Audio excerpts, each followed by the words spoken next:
Sorry, हम बात कर रहे थे एल की 3GPP जो एल की रिलीज 3GPP पार्टनरशिप प्रोजेक्ट जो था उसने कब रिलीज दिया था। तो basically LTD was first introduced by proposed by the entity DOCOMO of Japan in 2004 and studies on the new standards officially commenced in 2005। जो ऑलरेडी हमने डिस्कस किया था कि 3GPP जो पार्टनरशिप प्रोजेक्ट जो था उन्होंने प्रोजेक्ट को इनिशिएट किया था। The LTE standard was finalized in December 2008, so initiated 2004 में की गई थी, लेकिन इसमें डिफरेंट स्टडी आइटम्स वगैरह पेश हो डिस्कस होते रहे एंड फाइनली 2008 में जो है फाइनलाइज हुए थे। And first publicly available LTE service was launched by the Telia Sonera and Oslo Stockholm on December 14, 2009, almost in 2010 जो है वो लॉन्च हुआ था 3GPP, सॉरी जो LTE था इट वाज लॉन्च। जो Samsung Galaxy was being the world first LTE smartphone starting on February 10, 2011। Samsung जो है आजकल जितना मार्केट उन्होंने ऑक्यूपाई किया है उसमें one of the major reason is के 3G में और फिर LTE में ये लीडिंग रोल प्ले कर रहे थे, ठीक है। तो मार्केट में इस वजह से, अदरवाइज बिफोर दैट जो बाकी चीज़ों में तो सैमसंग था, बट सेलुलर कम्युनिकेशन में तो नोकिया और इस तरह की कंपनीज चाहिए हुई थी, सैमसंग वाज नोवेयर। लेकिन ये इन दो स्पेसिफिक ओकेजन्स पे इनकी जो एंट्री थी वो बहुत टाइमली थी, इस वजह से उन्होंने मेजर जो मार्केट है वो ऑक्यूपाई कर लिया। और one of the biggest competitor of iPhone is Samsung nowadays. तो जो कोरिया की SK टेलीकॉम था उन्होंने भी LTE एडवांस सर्विसेज जो है वो 2013 जून में स्टार्ट की। सैमसंग इलेक्ट्रॉनिक्स उन्होंने 2013 में उन्होंने भी जो सैमसंग गैलेक्सी S4 था LTE एडवांस वर्जन वो भी लॉन्च किया था अपना। इस तरह LG जो कोरिया के अनदर कंपनी LG है उन्होंने भी अनवील किया था 2013 में। तो ये तीन कोरिया की ही सैमसंग के एक सैमसंग का SK telecom and one was LG, उन्हें तीनों ने लॉन्च किए थे। तो this become the leading companies and the 4G और LTE। उसके साथ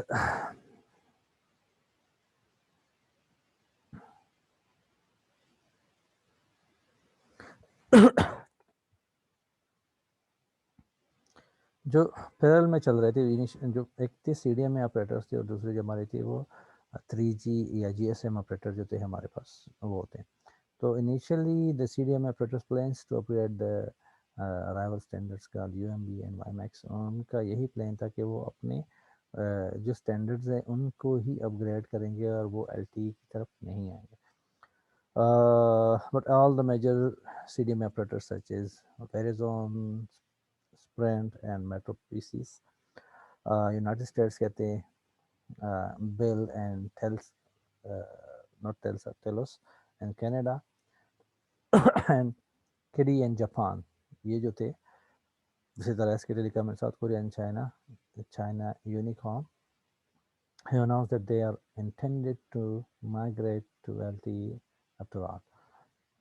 सो उनका जो अपने स्टैंडर्ड्स को प्लान था, अपने स्टैंडर्ड्स को मॉडिफाई अपग्रेड करने का, instead of upgrading that they simply switch. उन्होंने देखा, ट्रेंड देखा और LTE की जो पॉपुलैरिटी है वो देखी, तो instead of focusing on their own standard upgrading they simply switch to migrate to the LTE।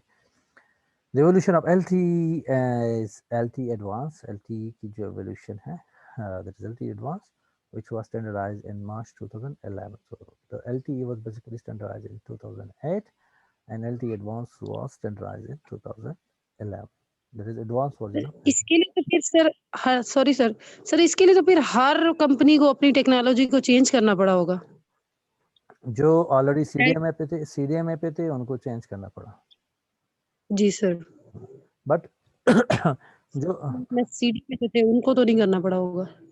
उनको भी अपग्रेड, देखिए जो जो अपग्रेडेशंस थी वो तो उनको भी करनी पड़ी। अपने जो एलटीई वाले जो जीएसएम वाले थे उनको भी करनी पड़ी अपग्रेडेशन। जिस जी तरह सर। अब फॉर एग्जांपल 5G लॉन्च होगा, क्योंकि जो जी सर। जो 4G था, 4G का स्पेक्ट्रम जो था वो डिफरेंट था देन द 3G स्पेक्ट्रम, ठीक है। जी और इस तरह उसके जो प्रोटोकॉल्स वगैरह थे वो एनहांस थे, वो डिफरेंट थे, तो उसके लिए भी जो इन सब नेसेसिटी। जी सर। जी सर, अब अगर 5G का होगा, so again there will be a major shift or upgradation in the overall infrastructure, ठीक है। वो होगा according to the spectrum, according to the devices, transmitters, receiver, सारे होंगे। बट कंपैरेटिवली जो दूसरे माइग्रेट कर रहे थे उनके लिए तो टोटल स्विच था, सिस्टम ही टोटल अपग्रेडेड था। अच्छा जी, बेसिक कंसेप्ट्स की बात करते हैं।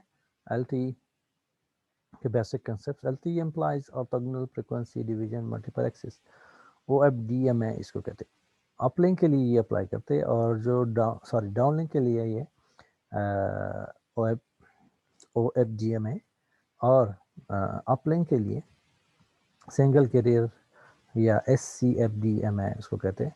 तो अपलिंक ट्रांसमिशन ये यूज़ करते हैं। दोनों में क्या फ़र्क है हम फिर भी देखते हैं। SCFDM is a new single carrier signal carrier multiple access technique which has similar structure and performance of OFDM.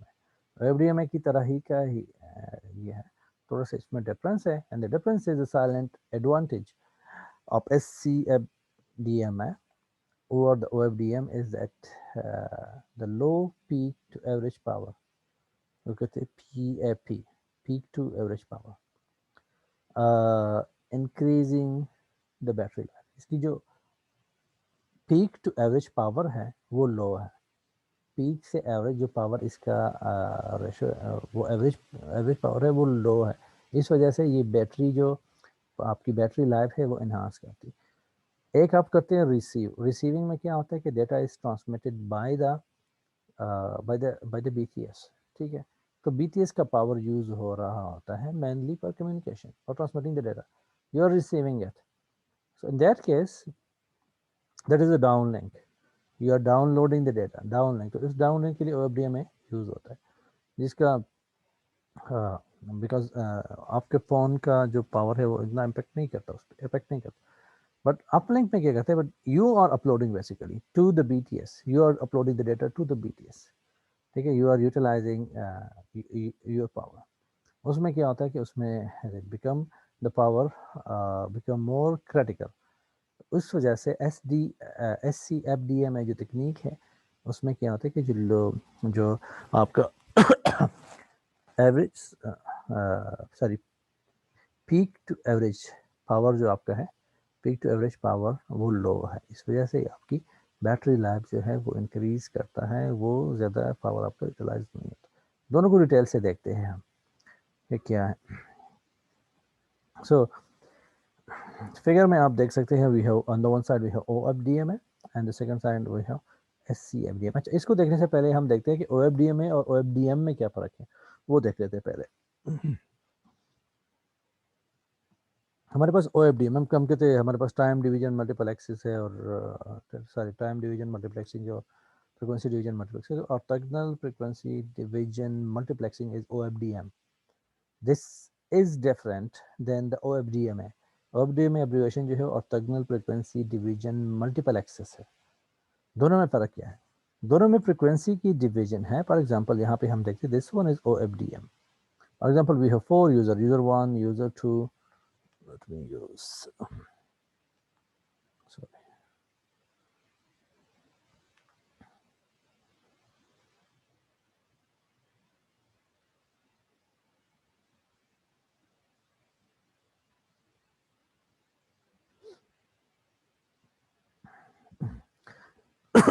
Sorry. जैसे हमारे पास 4 यूज़र हैं, user 1, user 2, user 3 and user 4। OFDM में क्या होता है, ऑर्थोगोनल फ्रीक्वेंसी डिवीजन मल्टीप्लेक्सिंग में हमारे पास these are the frequency subcarriers divided into subcarriers, छोटे जो हमारे पास subcarriers है, and this is the time. एक टाइम पे क्या होता है, एक पर्टिकुलर टाइम पे सारे सब कैरियर एक यूज़र को असाइन होते हैं। नेक्स्ट टाइम स्लॉट पे क्या होता है, नेक्स्ट यूज़र को असाइन होते हैं सारे के सारे। नेक्स्ट पे क्या होते हैं, नेक्स्ट यूज़र को, नेक्स्ट में नेक्स्ट यूज़र को, एंड सो ऑन। एक पर्टिकुलर टाइम में सारे के सारे सब कैरियर सब एक यूज़र पर्टिकुलर यूज़र को असाइन होते हैं। जबकि और तकनीकल OFDMA में क्या होता है, मल्टीपल एक्सेस में क्या होता है, हमारे पास एक पर्टिकुलर टाइम में, this is one time slot, एक पर्टिकुलर टाइम में कुछ सब कैरियर एक यूज़र को असाइन होते हैं, कुछ दूसरे को होते हैं, कुछ तीसरे को होते हैं, डिपेंड्स। ठीक है, तो ये नहीं है कि सारे के सारे रिसोर्सेज जो है एक ही यूज़र को एलोकेट किए जाते हैं। तो इसमें बेसिकली क्या होता है कि ये तो फ्रिक्वेंसी में भी एलोकेट होते हैं और टाइम में भी। फॉर एग्जांपल इस टाइम में देखें तो इस यूज़र को ये 3 रिसोर्सेज एलोकेट हुए हैं, सेकंड में इसको 4 हुए हैं। इस यूज़र को अगर हम देखें तो यहाँ पे इसको 5 हुए हैं, फिर 2 हुए हैं नेक्स्ट स्लॉट में, नेक्स्ट स्लॉट में 3 हुए हैं, नेक्स्ट स्लॉट में 3 हुए हैं। That depends on the scheduling algorithm, उस पर्टिकुलर नेटवर्क की स्केजुलिंग जो स्ट्रेटजीज है वो क्या है, उस पर डिपेंड करता है totally. So FDM dynamically allocates dynamic allocations enables better use of channel for multiple low rate users and avoid narrowband interference and fading. FDMA और FDMA में क्या डिफरेंस है? लेट्स से हमारे पास x एक्सिस पे frequency है, ठीक है, एक सब कैरियर जो है लेट्स से वो है 15 किलो हर्ट्ज का, वन सब कैरियर। हम लेट्स से QPS के मॉड्यूलेशन यूज़ कर रहे हैं। QPS के मॉड्यूलेशन हम यूज़ करते हैं कि एक सिंबल जो हमारे पास होता है, एक सिंबल कितने बिट को रिप्रेजेंट करता है। It depends on your modulation scheme. आपकी मॉड्यूलेशन स्कीम क्या है, किस तरह आप डेटा को मॉड्यूलेट कर रहे हैं, ठीक है। तो हमारे पास 2PS के हैं, QPS के हैं, 16 QPS के हैं, 64 QPS के हैं। तो उसके लिहाज से नंबर ऑफ बिट डिफाइन होती है। फॉर एग्जांपल यहाँ पे अगर हम देखें, हमारे पास QPS के में क्या है, 4 कोऑर्डिनेट्स में यहाँ पे शो किया गया है। Let's say this the blue one, this represented 1 and -1, means ये वाला सिंबल जो है ये 2 बिट को रिप्रेजेंट करता है। कितने बिट को रिप्रेजेंट करता है, 2 बिट को रिप्रेजेंट करता है। एक सिंबल 2 बिट को रिप्रेजेंट करता है। 1 is 1 and 1 is -1, means let's say 1 represent 1 and -1 represent 0, this is 1 0, ठीक है। इसी तरह this is 1 1, this is 0 and 1 and this is 0 0। हमारे पास अगर 2 बिट्स होते तो हमारे पास 4 कॉम्बिनेशन बनते। एक सिंबल अगर हमारे पास 2 बिट कैरी करता है तो हमारे पास टोटल नंबर ऑफ सिंबल्स कितने बनेंगे, 4 सिंबल बनेंगे। क्योंकि हमारे पास मैक्सिमम जो कॉम्बिनेशन बनती है, it is like this, let's सी,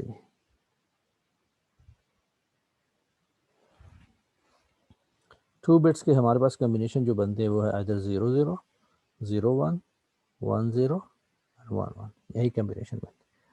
अगर हमारे पास 3 बिट्स है तो हमारे पास फिर कॉम्बिनेशन यू बनेंगे 0 0 0 1 0 1 0 एंड सो ऑन। हमारे पास 8 कॉम्बिनेशन बनेंगे इंस्टेड ऑफ 4।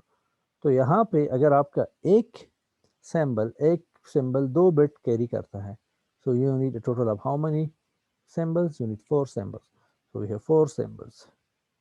इसके अलावा हमारे पास कोई सिंबल नहीं हो सकते। बिट की जो कॉम्बिनेशन है हमारे पास वो इधर 0 0 होगी या 0 1 होगी या 1 0 होगी या 1 1 होगी, 2 बिट्स की, ठीक है। इसी तरह 3 बिट्स के केस में हमारे पास ये वाली केसेस।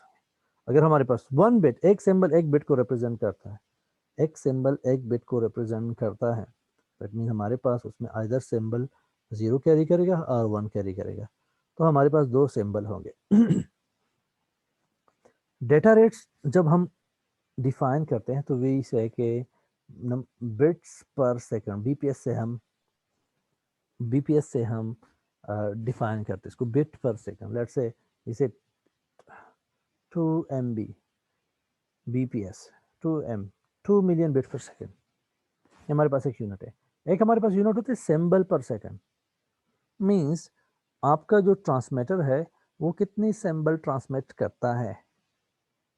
अब एक सिंबल कितने बिट को रिप्रेजेंट करते हैं वो अलग चीज़ है। लेट्स से हमारे पास है 100 सिंबल, या उसको बॉड भी कहते हैं, ठीक है, बॉड पर सेकंड, जो बॉड कहते हैं या सिंबल, लेट्स से हम सिंबल कहते हैं 100 एस पर सेकंड, ठीक है। तो अगर हमारे पास जो मॉड्यूलेशन स्कीम है उसमें ये वाली मॉड्यूलेशन स्कीम है सिंपल, कि एक बिट एक सिंबल एक बिट को रिप्रेजेंट करती है। दैट मीन्स 100 सिंबल है तो आपका डेटा रेट क्या हो जाएगा, 100 बिट्स पर सेकंड हो जाएगा, 100 बीपीएस हो जाएगा। अगर आप एक मॉड्यूलेशन स्कीम यूज कर रहे हैं जिसमें एक सिंबल 2 बिट को रिप्रेजेंट कर रहा है, तो इन दैट केस आपका यही 100 एमबीपीएस जो होगा, 100 सिंबल पर सेकंड जो होगा, 200 एमबीपीएस। बीपीएस। हम अगर सिर्फ बिट्स की बात करते हैं बीपीएस हो गए, ठीक है, ये आपका स्पीड होगा। तो जितनी मॉड्यूलेशन में आपकी बिट्स ज़्यादा होंगी उतना आपका स्पीड ज़्यादा होगा। तो फिर मसला क्या है, हम ज़्यादा मॉड्यूलेशन वाली स्कीम यूज़ क्यों नहीं करते।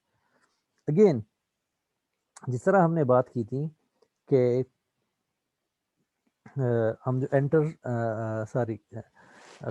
एडजस्टेंट चैनल इंटरफेरेंस की जब हम बात कर रहे थे कि हमारी जो फिल्टर की डिज़ाइन होती है वो इतनी एक्यूरेट नहीं होती, वो एक जो हमारा चैनल होता है उससे एनर्जी लीक होता है दूसरे चैनल में। तो उसी तरह जब हम इस रीजन को जितना डिफाइन करेंगे, मीन्स हमारे पास सिंबल्स ज़्यादा होंगे तो it will be difficult for us to design a filter to accurately filter the symbols on the receiver side. इसी वजह से जितना ज़्यादा होगा उतनी भी अच्छी बात है, बट जितनी आपकी मॉड्यूलेशन में नंबर ऑफ बिट्स ज़्यादा होंगे उतनी आपकी सिस्टम की कम्प्लेक्सिटी बढ़ जाएगी, and you need to have an accurate design for it. So let's say example की तरफ आते हैं वापस। It was regarding the modulation.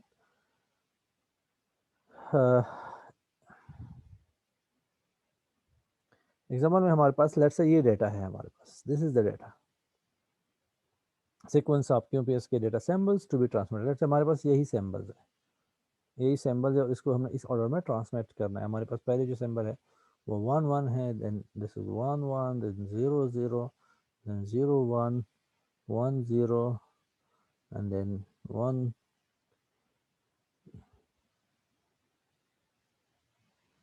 should be minus अच्छा एनीवे ये सीक्वेंस है हमारे पास किसकी सैम्बल्स की सीक्वेंस है। तो OFDM में क्या होता है, OFDM में बेसिकली एक यूज़र को सारा का सारा बैंडविड्थ असाइन कर दिया जाता है एक पर्टिकुलर टाइम के लिए। सो लेट्स से this is a sample, the first sample, the red one, this is a sample. तो इसको 15 मेगाहर्ट्ज का जो बैंडविड्थ है वो इस entire, this is the time, x axis में हमारे पास टाइम है, ठीक है, इस एक्सिस में टाइम है, ये फ्रीक्वेंसी। तो 15 मेगाहर्ट्ज का जो बैंडविड्थ है इस होल टाइम के लिए इस पर्टिकुलर सैम्बल को इस पे ओवरलोड किया जाता है। And then we have the next symbol and the next 15 जो किलो हर्ट्ज है, 15 किलो हर्ट्ज वो नेक्स्ट उतने ही टाइम के लिए उसको असाइन कर दिया जाता है नेक्स्ट ठीक है। तो यहाँ पे अगर आप देखिए इस टाइम के लिए ये 15 मेगाहर्ट्ज बैंडविड्थ जो है इस रेड वाले सैम्बल को असाइन किया गया है, उसके बाद उतने ही टाइम के लिए सेम जो बैंडविड्थ है वो ग्रीन वाली को असाइन कर दिया गया है। And same is the case here, next हमारे पास टोटल जो बैंडविड्थ है वो 60 किलो हर्ट्ज का है, 15 किलो हर्ट्ज का एक है और 15 इंटू 4 60 किलो हर्ट्ज का बैंडविड्थ। तो 60 one sample, second sample, third sample and fourth sample. तो for entire time, for the entire period ये एक ही यूज़र को 15 किलो हर्ट्ज का बैंडविड्थ असाइन किया जाता है, नेक्स्ट में वो किसी दूसरे सैम्बल को असाइन कर दिया जाता है, no problem. This is OFDM, ठीक है। और हमारे पास दूसरा जो है दैट इज SC OFDM है। SC में क्या होता है, SC में हमारे पास 60 किलो हर्ट्ज का इंटायर बैंडविड्थ जो है एक शॉर्ट पीरियड ऑफ टाइम के लिए, शॉर्ट पीरियड ऑफ टाइम कितना होता है, हमारे पास कितने सैम्पल, कितने सैम्पल्स है, 4 सैम्पल्स है, ठीक है। तो एक जो टाइम होता है टोटल, उसको डिवाइड किया जाता है 4 पे, तो इक्वली डिवाइड होता है, ठीक है। Let's say this is 1 millisecond, this time is 1 millisecond, so 1/4 of a millisecond is allocated to this one, then this one, then this one and this one. तो बेसिकली 60 किलो हर्ट्ज का जो bandwidth है पूरा का पूरा, वो इस particular user को, इस पर्टिकुलर सिंबल को असाइन किया जाता है for short time, and then इसको असाइन किया जाता है, देन इसको असाइन किया जाता है, देन इसको असाइन किया जाता है, एंड सो ऑन। और दिस इज SC OFDM। तो इसमें जो हम बात कर रहे हैं, हियर यू कैन सी इसका जो low to peak, average to peak power है, दिस इज हायर, और यहाँ पे जो है that is not that higher, ठीक है। तो बिकॉज ऑफ दैट रीज़न ये वाला जो है अपलिंक में इस्तेमाल किया जाता है। हमारे पास बेसिकली डाउनलिंक के लिए OFDMA यूज़ होता है, और अपलिंक के लिए हमारे पास जो LTE में यूज़ होता है वो है SCFDMA, सिंगल कैरियर FDMA इसको हम कहते हैं, वो यूज़ होता है।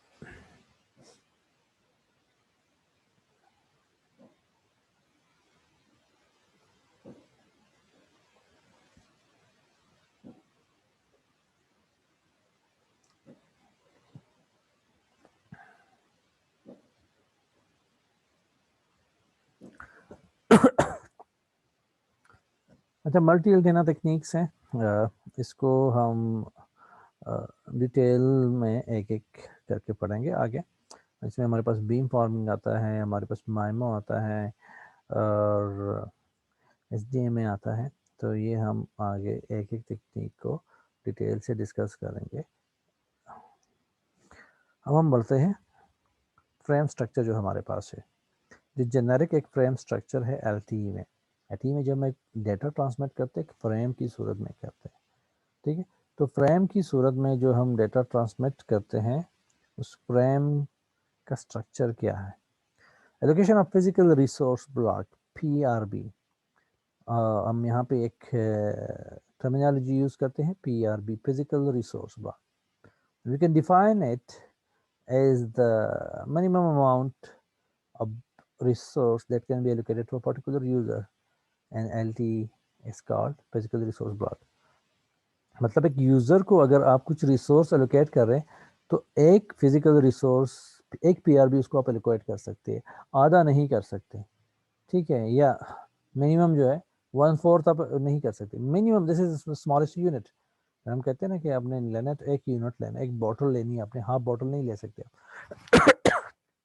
That is that minimum amount of resource. And resource यहाँ पे हमारे पास क्या है, नेटवर्क में हमारे पास रिसोर्स जो है वो फ्रिक्वेंसी ही है बेसिकली। तो टोटल बैंडविड्थ जो है कितना एलोकेट होता है, एक मिनिमम जो एक ब्लॉक है उसको PRB कहते हैं। It is handled by scheduling function at 3GPP base station. Scheduling जो एल्गोरिथम चल रहा होता है, जो फंक्शन चल रहा होता है, वो उसको कंट्रोल करता है, इसको एलोकेट करता है, हैंडल करता है। उसको हम 4G में या LTE में हम उसको कहते हैं E नोड B कहते हैं, इवॉल्व नोड B हम इसको कहते हैं। That is the base station. Base station के लिए हम जो टर्मिनोलॉजी यूज़ करते हैं, इवॉल्व नोड B और E नोड B हम कहते हैं इसको। हमारे पास जो फ्रेम होता है LTE में, दैट फ्रेम ड्यूरेशन या लेंथ जो फ्रेम का होता है वो 10 मिलीसेकंड का होता है। एक फ्रेम जो है वो 10 मिलीसेकंड का होता है, and that frame is further divided into सब फ्रेम। और एक हमारे पास फ्रेम में 10 सब फ्रेम होते हैं, तो 10 मिलीसेकंड का हुआ। एक फ्रेम 10 मिलीसेकंड का हुआ, और उसमें 10 सब फ्रेम होते हैं, तो एक सब फ्रेम जो हमारे पास है वो 1 मिलीसेकंड का हुआ। जिस तरह हमारे पास यहाँ पे दिखाए गए हैं, ये हमारे पास FDD में है और TDD में, ये अपलिंक है, एंड दिस इज डाउनलिंक। तो सब फ्रेम नंबरिंग इसकी की है, सब फ्रेम नंबर 0, 1, 2, फ्रॉम 0 to 9 ये हमारे पास सब फ्रेम है। और फर्दर जो हमारे पास सब फ्रेम होते हैं, ईच सब frame is divided into 2 slots, 2 time slots, ठीक है। तो बेसिकली एक टाइम स्लॉट हमारे पास जो होता है, अगर 1 मिली सेकेंड को हम 2 स्लॉट में डिवाइड करते हो, एक टाइम स्लॉट हमारे पास जो बनेगा वो 0.5 मिली सेकेंड का बनेगा। So this is a structure. फिर हमारे पास कुछ स्पेशल सब रैम भी होते हैं।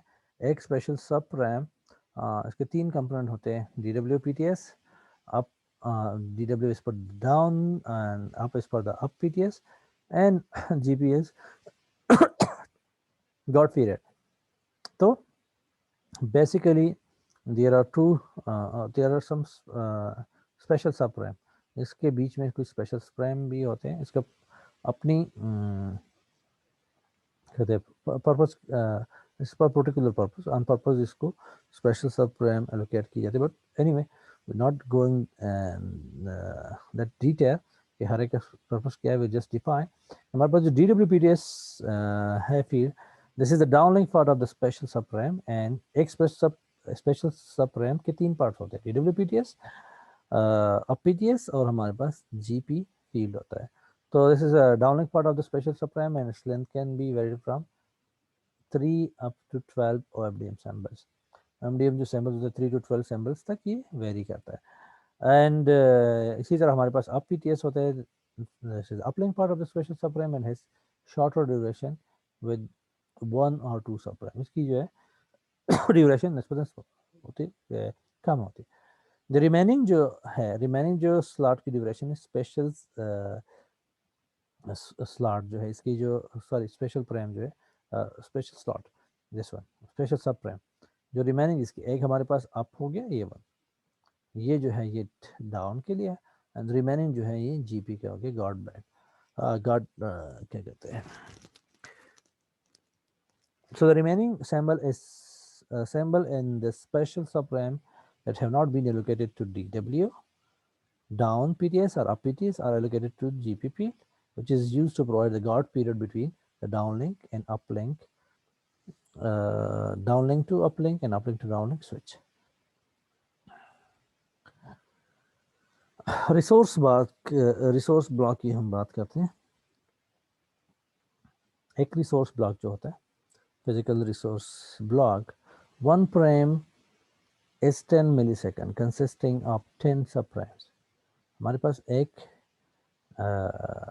फ्रेम जो होता है, ठीक है, that consists of 10 subframe and 10 millisecond इसकी लेंथ होती है। one subframe is 1 millisecond with 2 slot। Further एक सबफ्रेम जो होता है वो 2 स्लॉट्स पे मुश्तमिल होता है। One slot contains n resource block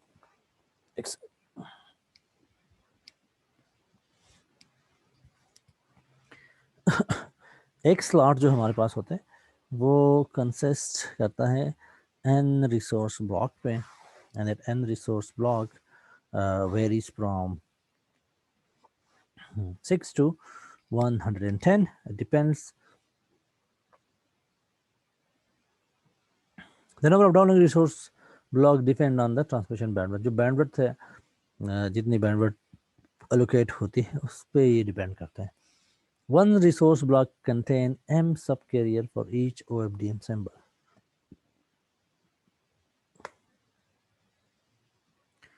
एक हमारे पास जो रिसोर्स ब्लॉक होता है that contain m subcarrier for each OFDM symbol, हमारे पास that consists of OFDM symbols and m subcarrier, ये हम डिस्कस करते हैं ग्राफ से डिटेल में हम डिस्कस करते हैं। Number of subcarrier each resource block depends on the subcarrier spacing.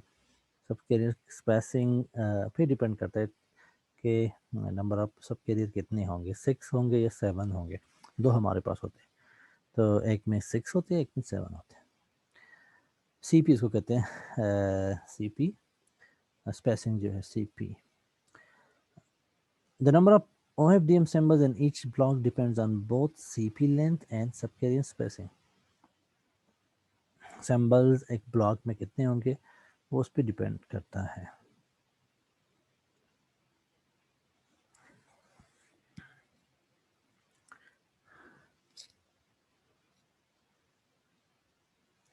Physical layer की अगर हम बात करते हैं,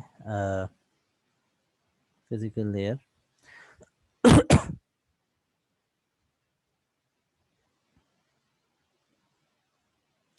इसमें the physical layer is able to adopt various spectrum allocation, जिस तरह हमने कहा कि फ्लेक्सिबिलिटी होती है स्पेक्ट्रम की इसमें, फ्लेक्सिबल, क्योंकि 1.3 and 1.4 megahertz, 3 megahertz, 5 megahertz, 10 megahertz and 15 to 20 megahertz की बैंडविड्थ की लोकेशन हम इसमें करते हैं. The generic radio frame for FDD and TDD, frequency division duplex and time division duplex, has a duration of 10 millisecond and consists of 20 slot with slot duration of 0.5 millisecond. अभी हमने discuss किया इसको कि हमारे पास एक फ्रेम में 20 slots होते हैं. 2 adjacent slots from one sub frame of length 1 millisecond. Yes. दो स्लॉट्स जो है एडजेसेंट स्लॉट, उसकी टोटल लेंथ कितनी बन जाएगी हमारे पास? 1 millisecond बन जाएगी. And a resource block spans either 12 subcarrier with a subcarrier bandwidth of 15 kilohertz or 24 subcarrier with a subcarrier bandwidth of 7.5 kilohertz each over a slot duration of 0.5 millisecond. सब career क्या है? Basically एक जो हमें career मिला है, जो bandwidth मिला है, उसको फर्दर डिवाइड किया जाता है सब कैरियर में. एक कैरियर आइदर 15 किलो हर्ट्ज का होगा और 7.5 किलो हर्ट्ज का होगा. अगर 15 किलो हर्ट्ज का होगा तो 12 सब कैरियर एक रिसोर्स ब्लॉक में होंगे. ठीक है, तो 15 किलो हर्ट्ज का अगर है और 12 सब कैरियर है, सो टोटल जो बैंडविड्थ आपका बन जाएगा that will become 15 into 12 180 kilo hertz bandwidth बन जाएगा. 180 किलो हर्ट्ज बन जाएगा. और अगर आपका इसी तरह 7.5 किलो हर्ट्ज का है और एक सब कैरियर 7.5 किलो हर्ट्ज का है, उस केस में एक रिसोर्स ब्लॉक में आपके 24 सब कैरियर होंगे. Again the total bandwidth will become 180 kilo hertz. ठीक है, सर इस बात की समझ नहीं आई. ये मैं अभी ना ड्रॉ करके एग्जांपल के साथ आपको एक्सप्लेन करता हूँ. I am just waiting for this session चले सर, ठीक है. ओवर, क्योंकि मैं अभी ड्रॉ करना शुरू करूँगा नेक्स्ट सेशन में. वो फिर 1 मिनट रहता जी है, सर, थैंक यू. तो मैं इसका वेट ही कर रहा हूँ कि ये ख़त्म हो जाए और नेक्स्ट में मैं फिर ड्रॉ करना शुरू करूँ.